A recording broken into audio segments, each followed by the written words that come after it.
Sorotan lainnya, Saudara, setelah menetapkan sebagai tersangka, KPK Kamis malam menjemput paksa ex-mantan Menteri Pertanian Syahrul Yassin Limpo. Mantan Menteri Pertanian Syahrul Yassin Limpo tiba di gedung KPK pada pukul 19.26 waktu Indonesia Barat.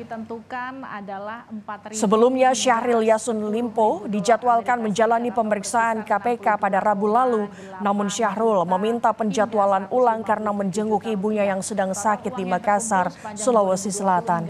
Syahrul sebenarnya dijadwalkan akan diperiksa pada hari Jumat 13 Oktober.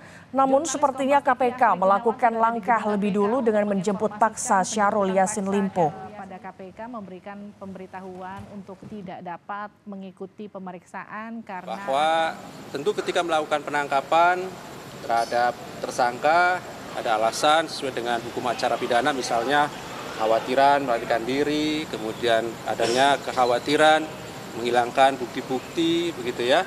Yaitu yang kemudian menjadi dasar tim penyidik KPK kemudian melakukan penangkapan dan membawanya di Gedung Merah Putih KPK. Meskipun di surat panggilannya di foto yang beredar itu dipanggil untuk tanggal 13 itu, Mas? Besok. Iya, betul.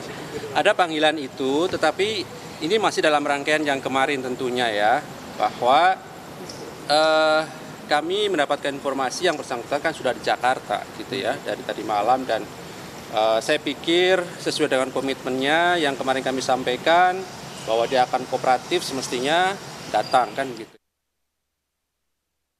Saya pastikan Pak Syahrul Yassin Limpo itu tidak akan melarikan diri.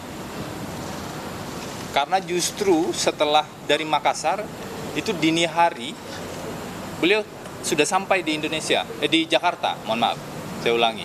Sudah sampai di Jakarta.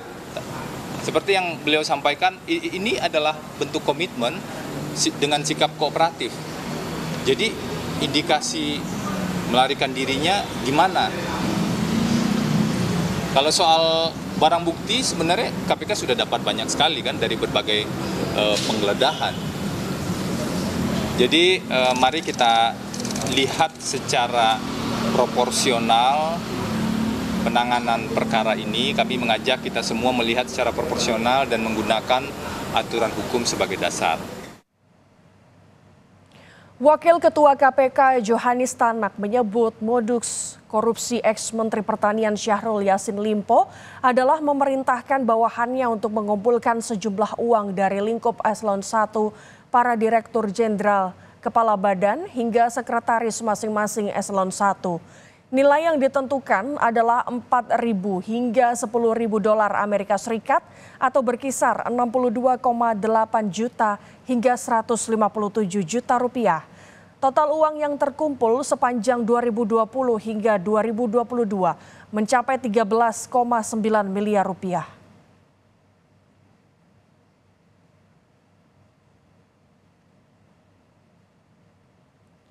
KPK menetapkan 3 tersangka dalam kasus korupsi di Kementan, yaitu mantan Menteri Pertanian Syahrul Yassin Limpo serta Direktur Alat dan Mesin Pertanian Kementan Muhammad Hatta. Keduanya belum ditahan karena belum menjalani pemeriksaan pada Rabu kemarin dengan alasan urusan keluarga. Lalu ada tersangka lain, Sekretaris Jenderal Kementerian Pertanian Kasdi Subagiono yang ditahan KPK usai menjalani pemeriksaan. Syahrul diketahui mengajukan pra-peradilan atas status tersangkanya.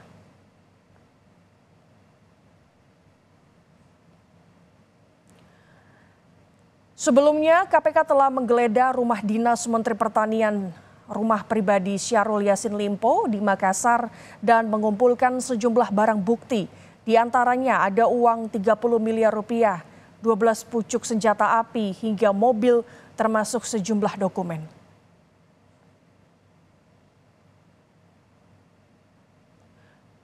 Partai Nasdem menanggapi soal penjemputan paksa mantan Menteri Pertanian Syahrul Yassin Limpo oleh KPK.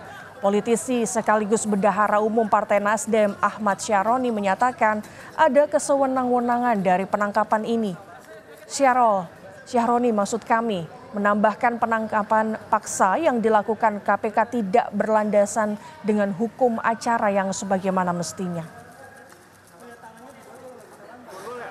Apa dengan KPK memaksa malam ini penjemputan paksa.